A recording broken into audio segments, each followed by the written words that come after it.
Camera के frame से बाहर 70 साल से फिलिस्तीन की महिलाओं का बलात्कार होता रहा। बच्चे मरते रहे।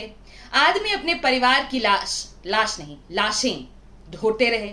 एक पूरा जनसमूह पानी, रोटी और यहां तक आत्मसम्मान की एक साधारण सी जिंदगी की भीख मांगता रहा और दुनिया के तमाम ओवरनाइट कॉन्फ्लिक्ट एक्सपर्ट्स देखकर भी अनदेखा करते रहे। लेकिन बस तब तक जब तक अपनी गर्दन पर रखे हुए सत्ता, मिलिट्री और ताकत से लदी बूट को हटाने के लिए फिलिस्तीन के लोग छटपटाए नहीं। अब अचानक से अनप्रोवोक्ड टेररिस्ट अटैक के खिलाफ सब खड़े हो गए हैं। सब गिनाने लगे हैं कितनी लाशें कहां कहां गिरी हैं, कहां कहां किस किस का अपहरण हुआ है। 1.5 लाख इधर, 600 उधर, हर कोई स्टेटिस्टिक्स का धुरंधर बना हुआ है। हिंसा का केयरफुल कैटेगराइजेशन हो गया है। ऑप्रेसर ऑप्रेस्ड बन गया है, अग्रेसर विक्टिम बन गया है, टेररिस्ट और सिविलियन का फर्क मिट गया है और आम इंसान की जान सिर्फ एक डेटा पॉइंट बनकर रह गई है। इंसानियत सही और गलत के इक्वेशन में उलझकर एक्स्ट्रा 2AB की तरह कंफ्यूज्ड हो गई है कि मेरा क्या होगा। सब भूल गए हैं कि आज जो फिलिस्तीन के साथ हो रहा है, इतिहास में वो हम भारतीयों के साथ हुआ ब्रिटिश राज में, इतिहास में वही ज्यूज के साथ हुआ हिटलर राज में।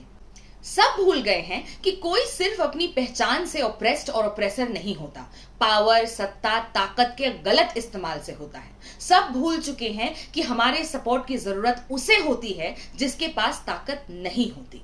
खैर, ब्रिटिश एम्पायर से लेकर हिटलर तक का अंत इस दुनिया ने देखा है और फिलिस्तीन का इंसाफ भी दुनिया देखेगी, ये मैं मानती हूं। और वो करोड़ों लोग भी मानते हैं जो कभी न कभी, कहीं न कहीं, किसी न किसी तरीके से जुल्म का लेखा जोखा रख रहे हैं, उसे एक्सपोज कर रहे हैं, उसके खिलाफ आवाज उठा रहे हैं। इस बारे में तो मैं बात ही नहीं कर रही। मैं बात करना चाहती हूं आज भारतीय मीडिया पर। वो मीडिया जो पिछले 5 महीने से लगातार चल रहे अपने ही घर के एक कोने की आग को बुझाने की कोशिश करना तो दूर, देख भी नहीं रही है। वो मीडिया जो लाखों रुपए खर्च करके रातों रात इजराइल चली गई रिपोर्टिंग करने, अपने निर्भीक पत्रकार होने का प्रूफ देने, लेकिन जिनसे मणिपुर का म भी अपनी जुबान से नहीं निकाला गया।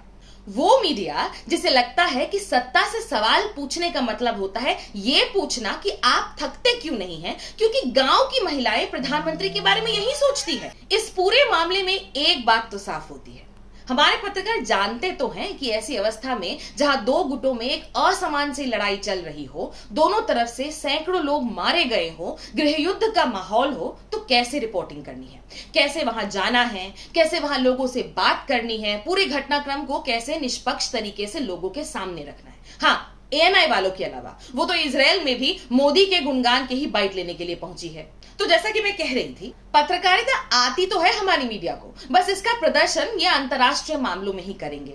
घर के झगड़ों के लिए वही पुराना देसी इंडियन फैमिली वाला नुस्खा, तब तक इग्नोर करो जब तक हो सके, और फिर चद्दर डाल के ढक दो और प्रिटेंड करो कि सब चंगा से। या तो एक और तरीका है, जैसे ही मणिपुर का नाम कोई ले, वहीं गला फाड़ फाड़ के चिल्लाना शुरू करो, वेस्ट बंगाल का क्या कहोगे, राजस्थान का क्या कहोगे, और रामबाण कश्मीरी पंडितों के बारे में क्या कहना है।